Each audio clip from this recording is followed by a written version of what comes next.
오늘의 말씀 에스겔서 13장 1절부터 10절입니다. 여호와의 말씀이 내게 임하여 이르시되 인자야 너는 이스라엘에 예언하는 선지자들에게 경고하여 예언하되 자기 마음대로 예언하는 자에게 말하기를 너희는 여호와의 말씀을 들으라. 주 여호와의 말씀에 본 것이 없이 자기 심령에 따라 예언하는 어리석은 선지자에게 화가 있을진저 이스라엘아 너희 선지자들은 황무지에 있는 여우 같으니라. 너희 선지자들이 성 무너진 곳에 올라가지도 아니하였으며 이스라엘 족속을 위하여 여호와의 날에 전쟁에서 견디게 하려고 성벽을 수축하지도 아니하였느니라.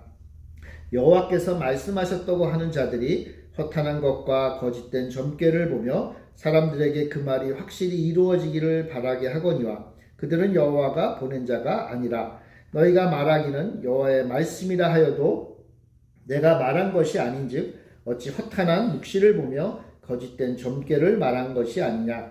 그러므로 주 여호와께서 이같이 말씀하셨느니라. 너희가 허탄한 것을 말하며 거짓된 것을 보았은즉 내가 너희를 치리라. 주 여호와의 말씀이니라. 그 선지자들이 허탄한 묵시를 보며 거짓 것을 점쳤으니 내 손이 그들을 쳐서 내 백성의 공회에 들어오지 못하게 하며 이스라엘 족속의 호족에도 기록되지 못하게 하며 이스라엘 땅에도 들어가지 못하게 하리니 너희가 나를 여호와인 줄 알리라. 이렇게 칠 것은 그들이 내 백성을 유혹하여 평강이 없으나 평강이 있다 함이라. 어떤 사람이 담을 쌓을 때에 그들이 회치를 하는도다. 아멘. 하늘의 기쁨이 늘 함께 하시기를 바랍니다. 하나님의 백성도 어려움을 맞이하곤 합니다. 근데 우리 하나님의 백성이 맞이하는 그 신앙생활의 어려움은 대부분 성도에게서 나온다기보다 성도들을 속이는 자로부터 시작이 됩니다.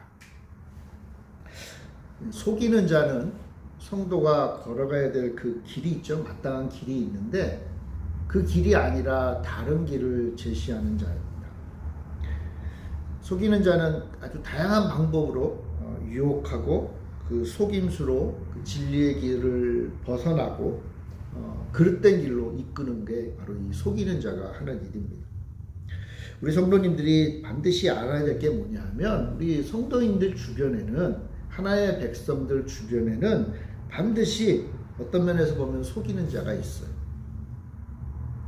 간교한 수단과 방법으로 성도들을 넘어지게 합니다.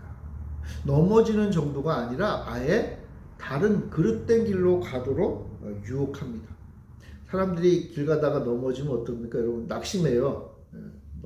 길을 가다가 가끔 넘어질 때가 있는데 창피도 하거니와 낙심합니다. 왜냐하면 내가 이렇게 나이가 들었나 보다 그런 생각이 들 때가 있어요. 성도들도 마찬가지입니다. 신앙생활 잘 하다가도 넘어질 때가 있어요. 뭐 넘어지는 게 뭐 특별합니까? 주일날 오기 싫어질 때가 넘어지는 거고 하나님 말씀 읽기가 싫어지는 게 넘어지는 거고 기도 잘하던 분이 갑자기 기도하기 싫어질 때가 넘어지는 거예요. 근데 이게 사실은 속이는 자가 하는 일이에요. 속이는 자. 그런 면에서 신앙생활은 또 다른 전쟁이죠. 전쟁. 하나님의 백성이 되는 순간 전쟁은 시작되는 거예요. 하나님의 백성이 아니면 속이는 자가 전쟁을 할 이유가 없어요. 하나님의 백성이 아니면 하나님을 믿지 않으면 예수님을 나의 주님으로 고백하지 않으면 속이는 자가 내 앞에 와서 내 앞에서 세상 말로 깔딱댈 필요가 없어요. 그렇잖아요. 그냥 그 길로 가라 하면 되거든요. 그 길로 가면 뭐 지옥길로 가는 거고 그 길로 가면 망하는 길이니까 그냥 내버려둬요. 그런데 하나님을 믿기로 작정하고 예수 그리스도를 나의 주님으로 고백하는 그 순간부터 전쟁은 시작이 되는 거예요. 성도가 치는 이 영적 전쟁이라고 그러죠. 이 영적 전쟁은 하나님의 자녀를 속이는 영적인 존재가 도발하는 투쟁이라고도 볼 수 있어요. 속이는 자는요 영적인 뿌리가 있습니다. 여러분 창세기에 보면 에덴 동산에서 아담과 하와를 속이는 자가 있죠. 아담과 하와를 누가 속입니까? 뱀이 속이죠. 뱀. 이 뱀이 속이는 자의 시초예요.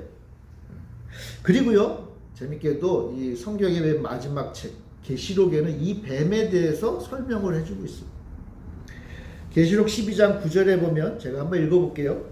계시록 12장 9절에 보면 큰 용이 내쫓기니 옛 뱀 곧 마귀라고도 하고 사탄이라고도 하며 온 천하를 꿰는 자라. 그가 땅으로 내쫓기니 그의 사자들도 그와 함께 내쫓기니라. 자, 옛 뱀. 이 옛뱀이 뭐예요? 창세기에 등장하는 그 아담과 하와를 깨웠던 그 뱀. 그 뱀을 마귀라고도 하고 사탄이라고도 한다. 그러니까 이 사탄은요, 사람을, 하나님이 만드신 이 사람을 유혹하는 뱀이고 온 천하를 속이는 자예요.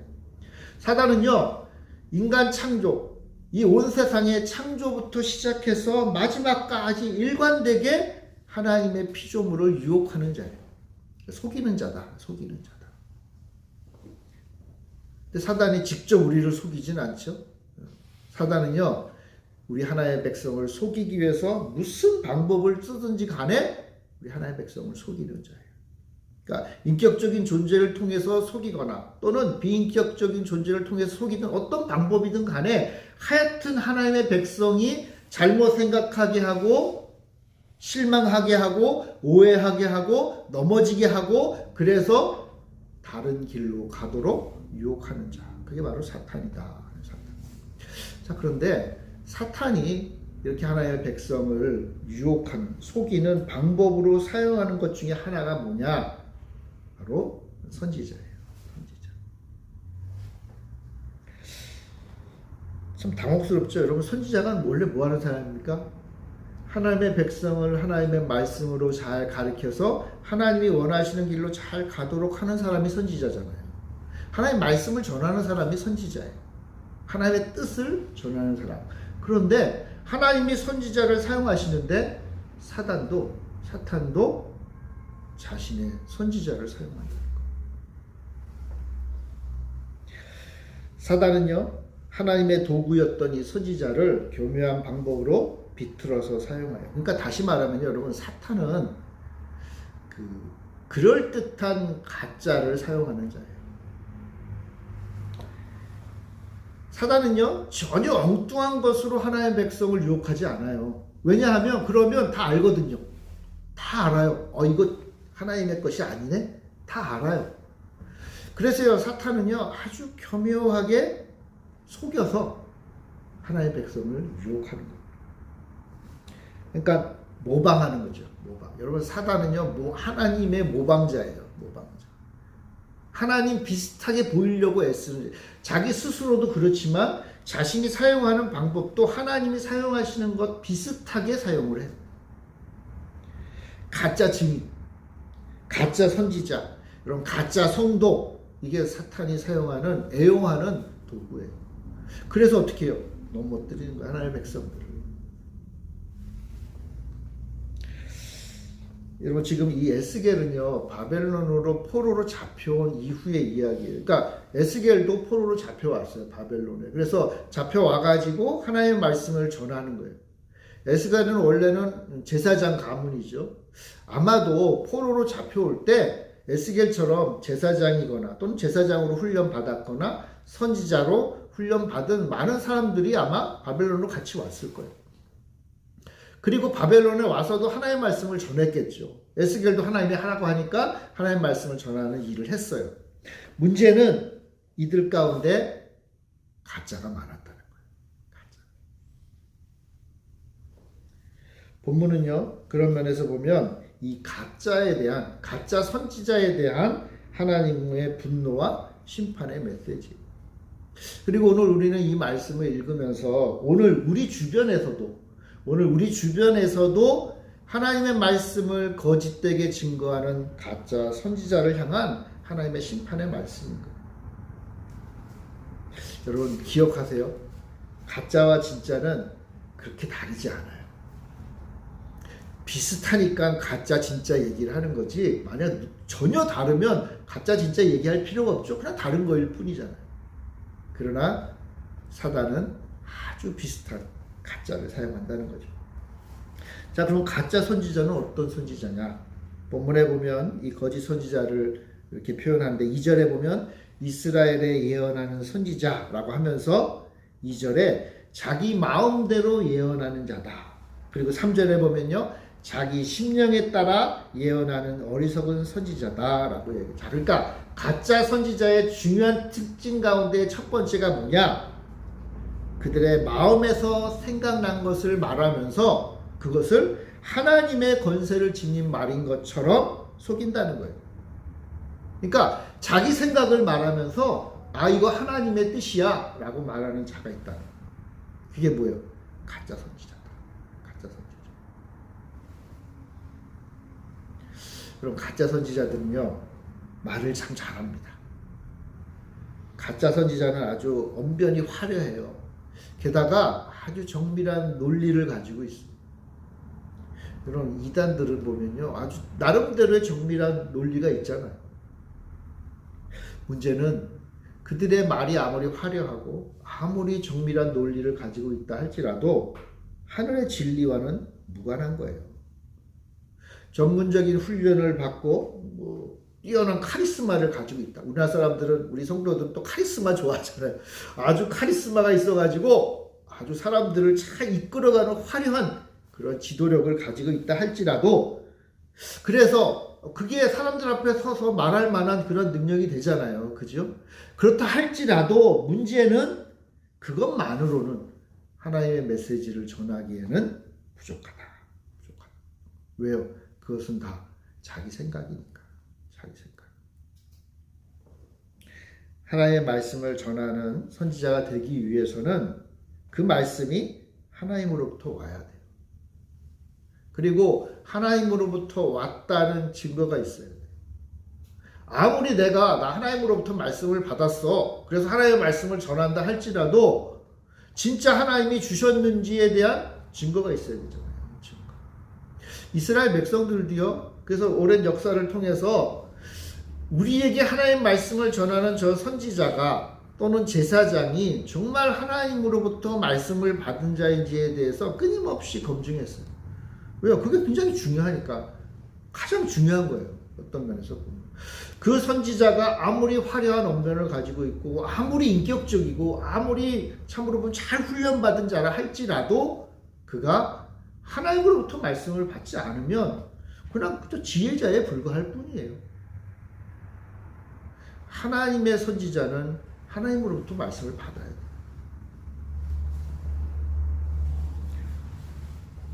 지혜자들은요, 뭐 지혜가 있고 통찰력이 있으니까 세상 돌아가는 거 딱 보면 알잖아요. 그죠?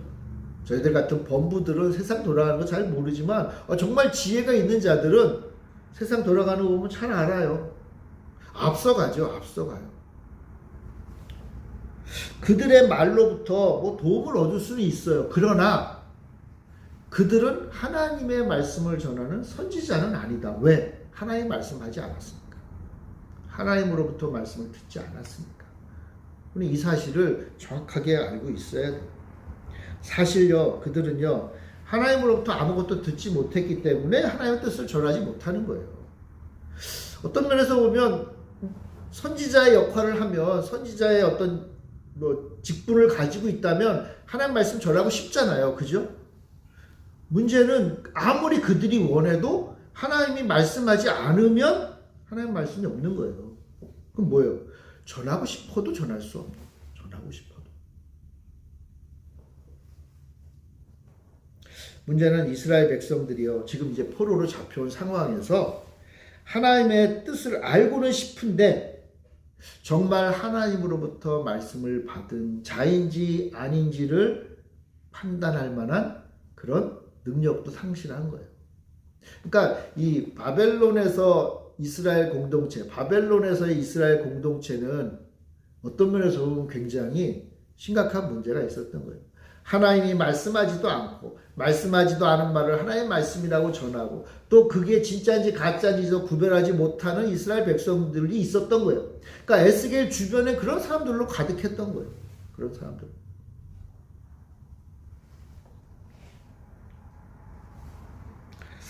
문제는 이러한 거짓 선지자를 앞에도 말했잖아요. 사탄이 사용한다는 거예요. 사탄. 그래서 하나의 백성을 넘어지게 하는 거예요. 넘어지게 하는 거예요. 여러분 이거는 벌써 뭐 2500년 이전의 그 과거의 일이긴 한데 에스겔 시대는 그럼 오늘날은 그럼 과연 뭘까? 오늘날 하나님의 말씀을 전하는 하나님이 사용하시는 선지자는 과연 누구인가? 여러분 이 시대는요 더 이상 하나님이 선지자에게 말씀하는 시대가 아니에요. 이 시대에는 더 이상 선지자라는 직분 자체가 없어요. 왜냐하면 이미 완성된 하나님의 말씀이 있기 때문에 그래요. 그게 뭐죠 여러분? 성경이죠. 성경. 그래서요 이 시대에 선지자는 없지만 그래도 이 시대에는 하나님의 말씀을 전하는 사람은 있잖아요. 어느 시대에나 하나님의 말씀을 전하는 사람은 있거든요. 그 시대에는 선지자라고 불렀고 오늘 이 시대에는 뭐라고 부르죠? 오늘 이 시대에 하나님의 말씀을 전하는 사람은 누구죠 여러분? 누굽니까? 목사입니까? 아니에요. 목사도 전하지만 모든 성도가 다 하나님의 말씀을 전하는 선지자예요. 교회가 선지자예요. 선지자. 자, 그러니까 교회가 선지자로서 이 시대에 하나님의 말씀을 전해야 돼요. 그럼 하나님의 말씀을 들어야 될 거 아니에요. 그죠? 하나님의 말씀을 듣고 들은 말씀을 전해야 되잖아요. 그럼 우리가 어떻게 하나님의 말씀을 들어요? 성경을 통해서 듣는 거예요. 성경을 통해서. 성경을 통해서 그 성경 안에 담긴 하나님의 뜻을 우리가 듣는 거예요. 듣고 어떻게 해요? 그것을 전하는 거예요. 그러니까 자신의 생각을 하나님의 뜻인 양 전하는 것은 오늘 이 시대에도 우리가 속을 수 있는 일 중에 하나예요. 우리가 성경에서 하나님 말씀하시는 것을 뭔지를 잘 못 들으면 어떻게 돼요? 내 말을 전할 수밖에 없는 거예요. 내 말을 내 말이라고 말한다면 뭐가 문제가 되겠어요. 그죠? 그런데 문제는 뭐냐 하면 하나님의 성도들이 가끔 내 말을 하나님의 말이라고 전할 때가 있는 거예요. 그럼 뭐예요? 거짓 선지자가 똑같은 거예요. 그리고 사단의 도구가 될 수도 있다는 거예요. 그러니까 조심해야 돼요. 조심해야 돼요. 물론 하나님께서는요 오늘날도 각자의 개인에게 신비와 환상이나 또는 비밀이 담긴 하나님의 뜻을 전하시긴 해요. 개인적으로 전하실 수는 있어요. 저는 그것까지 막지는 않아요. 다만 그것이 교회 공동체에 주시는 하나의 말씀은 아니라는 거예요. 하나님이 나한테 이렇게 말씀하셨어. 예, 오케이, 좋아요. 하나님은 말씀하셨으니 그 말씀을 새기고 그 말씀대로 살려고 노력해야겠죠. 그러나 그 말씀은 나에게 주신 것이지 내 옆에 있는 사람에게 주신 건 아니에요. 그에게는 하나님이 또 주시는 거예요. 하나님이 각자에게 당신의 뜻을 깨닫게 할 수는 있지만 하나님이 나에게 주셨다 할지라도 그것 역시 성경에 담긴 하나님의 뜻에 근거해야 돼요. 그래서 우리는요 하나님의 백성들은 성경에 담겨있는 하나님의 말씀을 해야 돼요. 그 예전에 어떤 목사, 유명한 부흥사 목사님은 항상 이런 말을 하셨다 그래요. 미국의 부흥사 목사, 그레함 목사님인데 Bible said. 하나님은 말씀하셨다고 표현을 안 하고 항상 Bible said. 그 의도가 있는 거예요. 그 의도가. 오늘날 우리에게는 하나님의 말씀을 어떻게 해와요? 성경을 통해서. 성경을 통해서. 그러므로 우리는 성경을 전하는 자가 돼요. 그러니까 거짓 선지자는 어떤 사람인 거예요? 거짓 성도는 어떤 사람인 거예요? 하나의 말씀이 아니라 성경이 아니라 내 말을 하나의 말씀이라고 전하는 사람들이. 그런 사람들은 여러분 딱 보면 거짓 선지자예요. 거짓된 성도예요. 그렇다고 정죄하라는 뜻이 아니라 그의 입에서 나오는 말씀을 하나의 말씀으로 들어서는 안 된다는 뜻이에요. 안 된다. 여러분 거짓 선지자는요 처음에는 모르고 또 하나님 말씀해 주는 걸 잘 모르니까 내 이야기를 하나님 말로 할 수 있잖아요. 그럼 어떤 면에서 보면 거짓 선지자의 첫 번째 단계예요. 자, 그런데 이게요 시간이 지나면 지날수록 그 일에 익숙해지면 익숙해질수록 거짓 선지자는 어떻게 되는지 아세요? 백성들을 사랑하고 하나님의 교회를 사랑하는 마음이 점점 바뀌어서 점점 이기적인 사람이 돼요. 오늘 에스겔서에는 말하기를 4절에 이스라엘아 너희 선지자들은 황무지에 있는 여우 같다. 이 여우는 자칼이라고 하죠. 자칼. 그 사막에 있는 그 이리와 같은 승냥이와 같은 존재. 이건 뭐예요? 폐허가 된 이스라엘 백성들, 지금 다 뺏기고 이 포로로 바벨론에 잡혀온 이스라엘 백성들을 바라보면서 긍휼히 여기고 그들을 돕고 그들의 다시금 살아날 수 있도록 최선을 다하기보다는 어떻게 한다는 거예요? 어떻게 하면 물어뜯을까? 어떻게 하면 자기 주머니를 채울까에 온 정신이 팔린 자가 된다는 거예요. 하나님의 말씀으로 위로하기보다는 자기의 주머니를 채울 궁리로 가득한 자가 된다는 거예요. 그러니까 거짓 선지자는 지금 에스겔이 자기 주변에 있는 거짓 선지자들을 바라볼 때 하나님 주신 말씀이 그거예요. 그들은 더 이상 하나님의 백성에 대한 관심이 없다는 거예요. 자기의 이득만을 추구하고, 그러니까 속이는 자죠. 속이는 자. 겉으로는 백성들을 사랑하고 백성들을 위로하는 자 같이 보이지만 사실은 속은 뭐다? 물어뜯을 궁리만 하는 자다. 그들은 사기꾼이고, 그래서 만약 그들 앞에 위험이 닥치면 그들은 양을 버리고 도망갈 뿐이다. 예수님의 말씀이 기억나요. 요한복음 10장 12절부터 13절에 보면 이런 말씀이에요. 잘 아는 말씀인데, 삭꾼은 목자도 아니요 양도 제 양이 아니라 이리가 오는 것을 보면 양을 버리고 달아나나니 이리가 양을 몰아가고 또 해치느니라. 달아나는 것은 그가 삭꾼인 까닭에 양을 돌보지 아니함이라. 거짓 선지자는 삭꾼이다. 삭꾼. 자기의 이익만을 추구하는 자다. 오늘 우리 시대도 교회 지도자들이 개인적인 욕심을 취하고 성도들의 안위보단 자기의 안위를 추구한다면 그는 삭꾼일 뿐입니다. 요즘 우리 사회 그 파렴치한 이단들에 대한 이야기가 많이 나오죠. 이단 지도자들에 대한 뭐 이러쿵저러쿵. 근데 그들을 비난하기에 앞서서 우리 교회 안에 자리 잡고 있는 거짓 목자를 분별하고 제거하는 건 역시 교회의 할 바라는 것을 잊어서는 안 돼요. 저는 우리 한국 교회의 목사님들이 다 그렇다는 게 아니에요. 거의 대부분은 다 예수님 따라 성도들을 위해서 자기의 생명을 바치는 귀한 목자들이죠.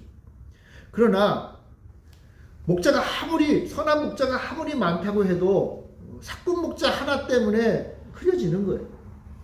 어떻게 하라는 거예요? 그럼 내버려 두지 말라는 거예요. 내버려 둬서는 안 된다는 거예요. 분별하고 제거해야 돼요. 아니면 그들이 다시 회개하고 자신의 사명을 다시 깨닫도록 우리 교회가 기도해야 되는 거예요. 성도님들이 기도하셔야 되는 거예요. 가끔 보면 목사님들이 큰 잘못을 저지르는 경우가 있어요. 소소한 잘못 때문에 목사님과 장로님이 싸워서도 안 되겠지만 목회자에게 있어서 아주 큰 잘못이 있을 때에는 교회가 가만히 있으면 안 되는 거예요.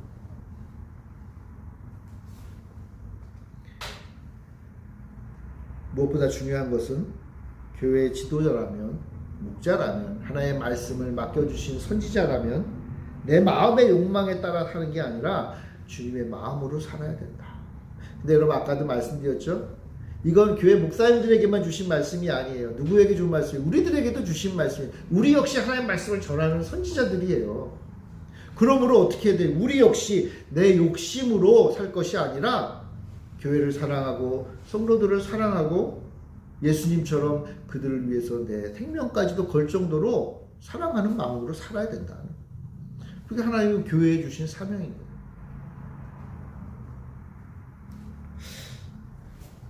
거짓 선지자들이 자기 유익을 따라서 사는 것도 문제지만 한 가지 매우 중요한 거짓 선지자가 하나의 백성을 속이는 하나가 더 있어요. 여러분 에스겔 당시에 그 바벨론의 포로로 잡혀온 이스라엘 백성들에게 거짓 선지자들이 전하는 메시지의 굉장히 중요한 한 부분이 뭐냐 하면 이제 이스라엘이 다시 회복되고 이스라엘에게 평강이 임할 것이다 라는 메시지. 바꿔 말하면 이거예요. 이제 포로로 잡혀와서 이제 바벨론에 사는 이스라엘 공동체, 하나님의 백성들의 공동체에 거짓 선지자들이 와서 어떻게 설교하냐 하면 여러분 너무 걱정하지 마세요. 이제 우리 이스라엘이 다시 회복될 것이고 그래서 다시 예루살렘으로 돌아갈 것이고 그곳에 하나님의 나라 다윗 왕국을 새로 세울 것입니다 라고 설교했다는 거예요. 그럼 이게 잘못된 건가요? 이런 희망의 메시지를 전하는 게 중요하잖아요. 그리고 사실 실제로 에스겔도 후반부에는 그런 메시지를 전했어요. 자, 그런데 문제가 있다는 거예요. 여러분, 회복과 평강의 이 메시지, 이게 지금 누구의 입을 통해서 나가요? 거짓 선지자들의 입을 통해서 나간다는 거예요. 아까도 말씀드렸죠. 거짓 선지자는 어떤 사람이라는 거예요? 하나님의 메시지를 직접 받는 자들이 아니라는 거예요. 자기들 보기에 좋은 거예요. 그리고 솔직히 말하면 포로로 잡혀왔는데 희망의 메시지가 더 좋잖아요, 여러분. 여러분 지금 내 삶이 힘들고 어렵고 죽겠는데 목사님이 회복과 평강의 메시지를 전하면 얼마나 좋아요. 괜찮아요. 다 잘 될 거예요. 걱정하지 마세요. 모든 일이 평탄할 거예요 라고 말하는 목사님을 여러분 싫어하시겠어요? 아니죠. 그죠? 목사님 제발 저희한테 오셔서 그런 메시지만 전해달라고 할 거 아니에요. 문제는 하나님이 지금 그들에게 그런 메시지 준 적도 없다는 거예요. 그게 첫 번째 문제고, 두 번째는 회복과 평강의 메시지는 지금 줄 것이 아니다.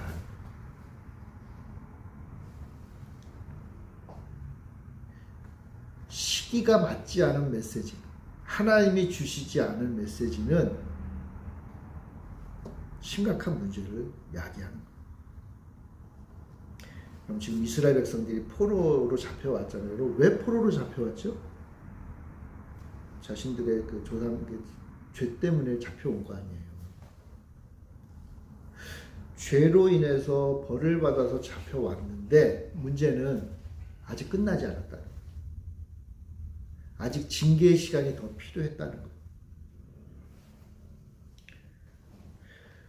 좀 더 고통받아야 될 시간이 남아있다는 거예요. 이스라엘 백성들에게는 70년의 그 포로 기간이 필요한 거예요. 왜요? 그건 모르죠. 하나님이 그렇게 정하신 거예요.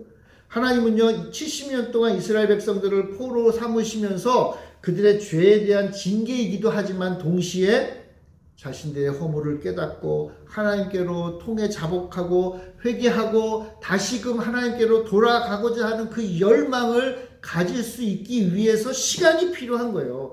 좀 아픔의 시간이 좀 더 필요한 거예요. 좀 더 하나님 앞에 부르짖는 시간이 필요했던 거예요. 그런데 지금 거짓 선지자들은 뭐 하고 있는 거예요? 아니, 다 끝났다 이거잖아요. 다 끝났어. 됐어. 이제 더 이상 그렇게 울 필요 없어. 이제는 우리에게 희망의 메시지만 있는 거야. 하나님 우리를 곧 이끌어 가실 거야. 우리는 다시 승리할 거야. 그러나 지금은 그때가 아니다.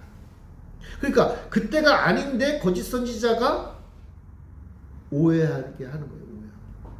심지어는요, 오해 정도가 아니라 뭐예요?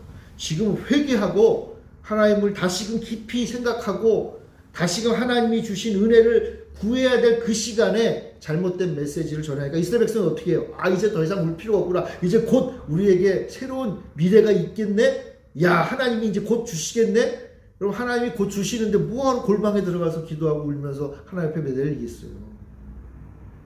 그럼 어떻게 돼요? 거짓 선지자는 하나님의 백성을 잘못된 길로 이끄는 거예요. 물론 대부분의 이스라엘 백성들은 환영했겠죠. 거짓 선지자의 메시지를. 잘 된다는데 그걸 싫어하겠어요? 그러나 그것은 이스라엘 백성들을 오히려 망하게 하는 거다.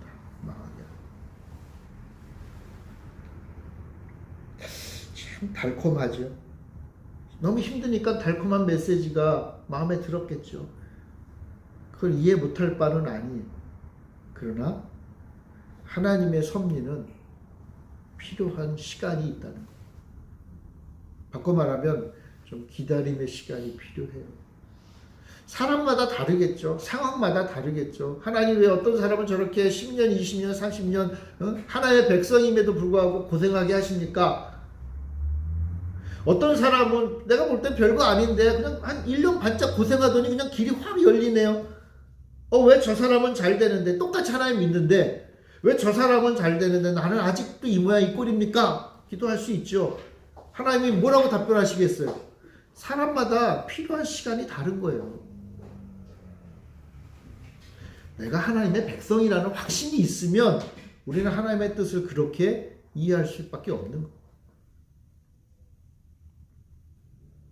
근데 그래서 필요한 시간이 있는데 그 시간 동안 버티지 못하게 하고 오히려 잘못된 메시지로, 좋은 메시지지만 평화의 메시지고 행복한 메시지지만 그것이 적절하게 주어지지 않으면 다 망하는 거다. 다 망하는 거다. 여러분, 전들 여러분들에게 좋은 메시지만 전하고 싶지 않겠어요. 제 성격이 약간 좀 그렇게 하지만 별로 착한 사람은 아니지만 그래도 여러분들, 우리 성도님들 생각할 때마다 하나의 복 주시기를 원하죠. 제가 이번 신방을 우리 각 가정마다 쭉 하면서 여러분, 우리 목사님이 그냥 대충 말씀 전하는 것 같죠? 예, 약간 대충 하는 면도 있지만 그래도 하나님이 이 가정에게 주시는 말씀이 뭔지 저는 물어요. 그리고 성경을 뒤적여요. 좋은 말씀만 전하고 싶죠. 근데 어떤 가정은 정말 기대 이상으로 하나님이 복된 말씀을 주시기도 하지만 또 어떤 가정은요, 책망의 말씀도 있어요. 여러분, 그러면 제가 여러분 정말 1년에 한 번 갈까 말까 한 신방을 갔는데 책망의 말씀을 주세요. 그럼 제가 전하고 싶겠어요, 여러분? 저는 그렇게 성격이 나쁜, 좀 이상한 사람은 아니에요. 저도 좋은 말씀 전하고 싶은데 하나님은 아니라는 거예요. 그럼 이건 뭐예요? 하나님의 징계의 말씀, 책망의 말씀이 나쁜 거예요? 아니라는 거예요. 아니, 하나님은 오히려 더 큰 복을 주시기로 작정하신 거예요. 그런데 잠깐 기다림의 시간이 필요합니다. 깨닫는 시간이 필요한 거예요. 돌이킬 것은 돌이켜야 될 시간이 필요한 거예요. 그런데 거짓 선지자는 어떻게 한다는 거예요? 아, 안 되겠는데 이거 전했다가는 이 사람이 나 미워할 것 같은데, 야, 이거 전했다가는 아이고 우리 집사님 이제 교회 때려치겠네. 야, 이거 전했다가는 또 뒤에서 그냥 교회에 대해 궁시렁궁시렁 하겠네. 그래서 안 되겠다. 이건 덮고 좋은 말씀을 전해야지. 가서 신방을 해서 좋은 말씀을 전해요. 좋은 건가요? 거짓 선지자는 그게 좋든 싫든 상관없어요. 사람들한테 박수 받는 말만 하면 되는 거예요.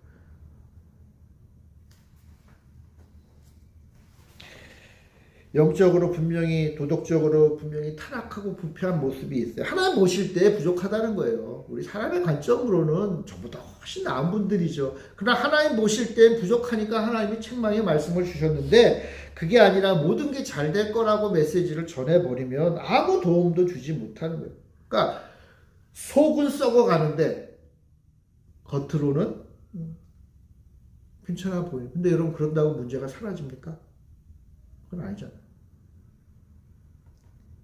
에스겔은 이런 모습을 담을 쌓을 때 회치라는 것으로 묘사해요. 그럼 10절부터 12절 같이 한번 읽어봅시다. 10절부터 12절 시작. 이렇게 칠 것은 그들이 내 백성을 유혹하여 평강이 없으나 평강이 있다 함이라. 어떤 사람이 담을 쌓을 때에 그들이 회치를 하는구나. 그러므로 너는 회치라는 자에게 이르기를 그것이 무너지리라. 폭우가 내리며 큰 우박덩이가 떨어지며 폭풍이 몰아치리니 그 담이 무너진즉 어떤 사람이 너희에게 말하기를 그것에 칠한 회가 어디 있느냐 하지 아니하겠느냐.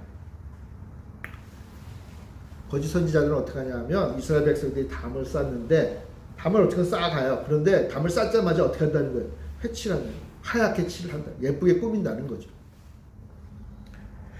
벽을 쌓을 때 결함이 있을 수 있잖아요. 잘못 쌓을 수 있잖아요. 그럼 어떻게 해야 돼요? 아, 그거 다시 헐어야 됩니다. 다시 쌓아야 돼요. 정확하게 쌓으셔야 돼요. 이렇게 쌓다가는 무너져요. 이렇게 얘기를 해야 되는데 그렇게 안 하고 어떻게 한다는 게 오히려 쌓자마자 그냥 거기에 뭐가 문제가 있는지 없는지 알고 예쁜데 누가? 거짓 선지자. 그리고는 다들 박수 치면서 좋아하겠지. 야, 아름다운 담이, 예쁜 담이 쌓아졌네요. 그런데 하나님은 어떻게 하신다? 폭풍을 몰아쳐서 다 무너뜨리겠다.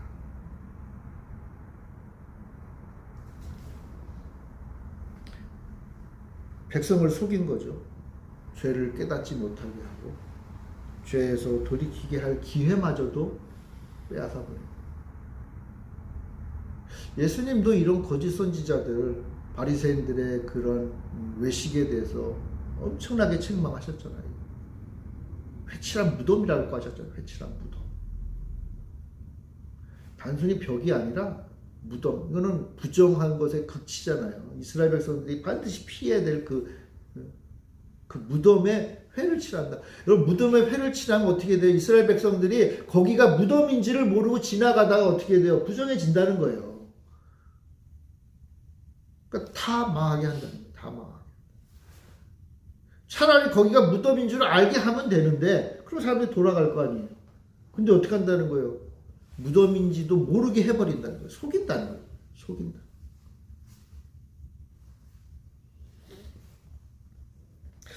여러분, 반드시 기억하실 게 뭐냐면, 하나님 앞에서 죄로 인정해야 용서를 받을 수 있는 거예요. 그래야 구원이 임하는 거예요. 죄를 저질렀는데 괜찮아요. 사람들 다 그러는데 뭐. 그럼 어떻게 돼요? 죄를 인정하지 않게 되면 어떻게 돼요? 편해지나요? 아니에요. 용서받을 기회가 없어지는 거예요. 하나님의 백성들이요, 죄를 죄로 말하지 않으면 무슨 일이 벌어지는가 하면 그 사람이 용서받을 기회마저도 빼앗아 버려요. 그래서요, 차라리 연자맷돌 띠고 가지고 들어가 버리라고 그랬잖아요. 예수님이. 엄청난 죄니까 엄청난 실수를 하는 거예요. 여러분, 목사님들이요, 성도님들이 잘못했어요. 하나님 말씀에 따라 보면 분명히 죄예요. 그럼 어떻게 해야 돼요? 가서 이거 죄입니다. 집사님, 이거 죄예요. 이거 하면 안 돼요. 얘기를 해야 될 거 아니에요. 얘기를. 근데 그랬다가 또 도망갈까 봐. 교회 안 나올까 봐. 교회 안 나오고 도망가는 지들 잘못이지 뭐. 요나같이 도망가면 하나님은 부르시겠죠. 그러니까 어떻게 해야 돼요, 목사님은? 죄를 죄라고 얘기해야 돼. 근데 그렇게 안 하면 인간적으로 불쌍하니까, 그럴 만 하니까 그냥 넘어가 버리면 용서받을 기회마저도 빼앗아 버리는 거예요. 성경이 죄라고 말했다면 죄라고 말해야 되고, 성경이 선이라고 말하면 선이라고 말해야 돼요. 시대와 상황과 여건에 따라 이게 왔다 갔다 하면 안 되는 거예요. 과거에는 하나님의 말씀에 비추어서 죄인데 오늘날에는 하나님의 말씀에 비추어서 선이 되는 건 없어요. 만약 이렇게 하나님의 말씀을 전하면 사람들의 박수갈채가 아니라 가시와 칼이 선지자에게 다가올 수 있죠. 에스겔에도 그랬으니까. 그러나 그렇다고 해서 말해야 될 것을 말하지 않고 말하지 않아야 될 것을 말하는 것이 용서받을 수 없어요. 하나님의 백성을 어떻게 해야 돼요? 하나님의 말씀을 전하는 선지자는 하나님의 말씀을 있는 그대로 전해야 돼요. 사랑하는 성도 여러분, 그러므로 마음대로 예언하면 안 돼요. 마음대로, 내 마음대로. 그러니까 내 말을 전하는 내 마음이거나 내 말을 듣는 청중들의 마음에 합해서 하나님의 말씀을 전하면 안 돼요. 여러분, 평강이나 회복도 좋은 말씀인데 이것도 마찬가지예요. 여러분, 위로의 말이라고 무조건 다 하나님의 뜻이 아니에요. 하나님의 뜻은 하나님께로부터 와야 되는 거예요. 오직 하나님의 말씀, 성경에 따라 하나님의 뜻을 듣고 전해야 돼요. 그 말씀이 위로의 말씀이 될지 심판의 말씀이 될지는 하나님이 정하시는 거예요. 우리는 그저 뭐예요? 하나님의 말씀을 있는 그대로, 성경에 담겨져 있는 그 뜻대로 전할 뿐이에요. 그러니까 쉽지 않죠, 여러분. 그죠? 쉽지 않아요. 뭐 어떻게 해야 돼요, 여러분? 성경에 남겨져 있는 하나님의 말씀을 잘 전하기 위해서 어떻게 해야 돼요? 우리가 성경을 잘 알아야 돼요. 그러니까 하나님 백성들이 성경을 잘 배우고 또 설교를 듣고 함께 성경 공부를 통해서 기도하면서 하나님의 뜻을 알아야 되는 이유는 우리가 거짓 선지자가 되지 않기 위함이에요. 실수할 수 있어요. 그러나 하나님 실수는 용서하시지만 하나님 말씀을 모르면서 마음 놓고 내 마음대로 하나님의 뜻이라고 말하는 것은 용서하지 않으신다.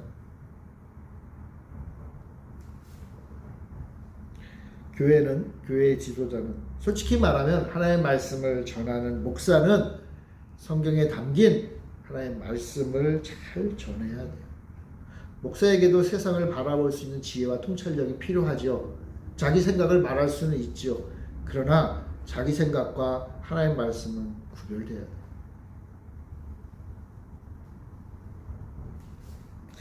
어떤 면에서 설교자는 웅변가가 아니라 전달자예요. 전달자. 내 생각이 아니라 하나님의 뜻을 전하는 자. 제가 이 말씀을 왜 드릴까요? 여러분들이 목사님을 위해서 기도 많이 하셔야 될 부분이 이거예요. 목사님이 자기 생각을 전하는 게 아니라 좋든 싫든 짐이 되든 짐이 되지 않든 하나님의 말씀을 전하는. 그러니까 여러분들이 목사님의 말을 듣고 얼굴 너무 찡그리지 마세요. 목사님의 말을 듣고 화 좀 내지 마세요. 목사님의 말씀을 듣고 막 외면하지 마시라는 거예요. 왜요? 하나의 말씀이라고 전했는데 성도님들이 그렇게 반응하면 그 다음에는 위축돼서 잘 못하잖아요. 그죠? 그래서 내 말을 하나님의 말씀인 것처럼 들어주는 성도가 얼마나 귀해요. 바울도 그런 말을 했잖아요. 여러분, 제가 여러분들에게 한마디 할 때 아이씨 또 목사님 또 쓸데없는 얘기를 하네. 에이 듣기 싫은 말 하네. 듣기 싫죠. 근데 저한테 뭐라고 하지 말라는 거예요. 하나님한테 뭐라고 가서 하세요. 목사의 말을 듣고 나서 마음이 좀 안 좋잖아요. 그러면 이 말을 한 건 목사가 아니라 누가 한 거예요? 하나님이 하셨으니까. 물론 제가 하나님 말씀을 잘 전했다는 전제하에 하나님이 하신 말씀이니까 하나님 앞에 가서 따지시라는 거예요. 무슨 말씀인지 아시겠죠? 여러분 설교 듣고 마음이 편치 않아요. 그러면 여러분 기도하세요. 하나님 앞에 가서 따지시라는 거예요. 여러분들이 그렇게 하셔야 제가 내 욕심 따라 살지 않게 돼요. 하나님 말씀 전했는데 여러분들이 저를 별로 탓하지 않게 여기면 저는 막 걱정되잖아요. 근심되잖아요. 야, 나 잘못하면 이제 교회에서 쫓겨나겠네. 고민되잖아요. 그죠? 그럼 그 다음부터 여러분들의 마음에 좋은 말만 할 수밖에 없어요. 그럼 어떻게 돼요? 저는 사건 묵자가 될 수밖에 없어요. 하나님 말씀 전했다가는 쫓겨나거든요. 하나님 말씀 전했다가는 욕먹거든요. 그럼 어떻게 해야 돼요? 그러면은 성도님들이 마음에 좋은 것만 할 수밖에 없어요. 그럼 어떻게 해야 돼요? 자동적으로 사건 먹자 되는 거예요. 그럼 하나님의 말씀은 항상 달콤하지는 않아요. 하나님의 말씀은 오히려 쓴맛이 감돌아요. 그러나 그걸 통해서 우리의 허물과 죄가 해결될 길이 열리는 거예요. 써야 약이 된다 그러잖아요. 죄인을 향해 주님이 오시는 것 자체가 참 놀라운 은혜지만 여러분 하나님께 우리가 용서받는다는 건요 그 죄의 대가를 치렀기 때문에 용서받는 거예요. 그 죄의 대가는 우리 예수님이 십자가에 지셨죠. 그러니까 그 아픔의 과정이 필요한 거예요. 우리의 죄는 예수님의 십자가 대속으로 다 해결되었지만 우리 하나님께서 우리에게 알기를 원하세요. 야, 너희가 용서받은 거 그렇게 쉽게 된 거 아니다. 너희가 회복되고 너희가 평강을 누리는 거 정말 어려운 일이라는 것을 알게 하기 위해서 하나님은 우리에게 때때로 우리의 허물과 잘못에 대해서 고통받고 회개할 수 있는 그 포로의 시간을 주실 때가 있다는 거예요. 그거 어떻게 해야 돼요, 여러분? 그냥 받아들이세요. 그게 우리에게 좋은 것이에요. 좋은 거. 물론 혼자 하기 어렵죠. 그러니까 어떻게 해요?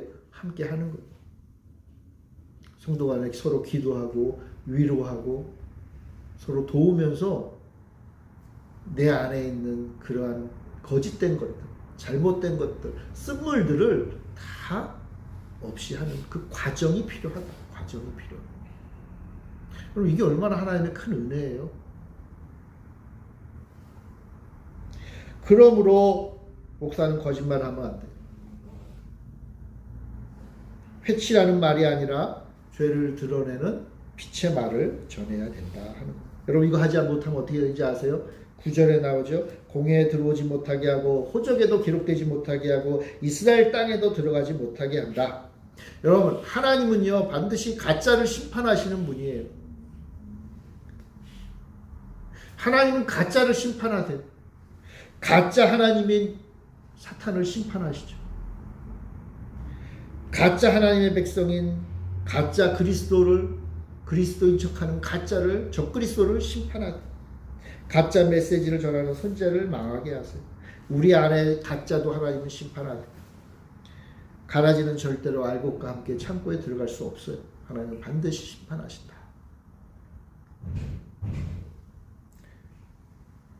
오늘 이 시간 박수갈채를 받고 계속 교만하게 소리 지르고 사람들에게 듣기 좋은 말로 속이는 자를 하나님은 내버려 두지 않으신다. 하나님은 우롱당하지 않으시는 분이다. 자기 마음대로 예언하는 자는 자신이 뿌린 대로 거둘 것이다. 이게 오늘 본문의 말씀이요. 그 당시에 참된 선지자였던 에스겔에 주신 위로의 말씀이에요. 그런 걸 어떻게 하라는 거예요? 에스겔 너 지금 잘하고 있으니까 주신 사명 잘 감당해라 하는 거. 예나 지금이나 다르지 않습니다. 그러므로 사랑하는 성도 여러분, 내 마음대로 예언하는 게 아니라 하나님의 뜻을 전하는 자가 되어야 돼요. 하나님의 말씀을 잘 깨닫고 하나님 주시는 음성을 듣고 기도하며 그들에게 필요한 말씀, 하나님의 말씀을 전하는 우리가 되어야 돼요. 그것은 성경 안에 담긴 하나님의 뜻이죠. 바라기는 오늘 이 시대의 선지자로 부름받은 우리 교회 귀한 성도님, 우리 모두가 다 하나님이 사용하시는 참된 선지자가 되고 하나님의 말씀을 참으로 올바르게 잘 전하는 분들이 다 되시기를 바랍니다. 하나님의 말씀을 여러분의 마음에 새기고 내 마음이 아니라 하나님의 마음으로 전하는 우리 모두가 되고 우리 한국의 우리나라의 모든 교회들이 되기를 바랍니다. 우리 기도하겠습니다. 사랑의 주님, 내 마음이 아니라 사람들의 마음이 아니라 하나님의 마음과 하나님의 뜻과 하나님의 말씀을 전하는 우리 모든 교회가 되게 하여 주옵소서. 교회 성도들 되게 하시고 특별히 하나님의 말씀을 온전히 전하는 참된 목사들이 다 되게 하여 주시옵소서. 그리하여 주님의 나라가 다시 한번 온전히 세워지는 은혜가 이 땅 가운데 임하게 하여 주시옵소서. 감사드리며 예수님의 이름으로 기도합니다. 아멘.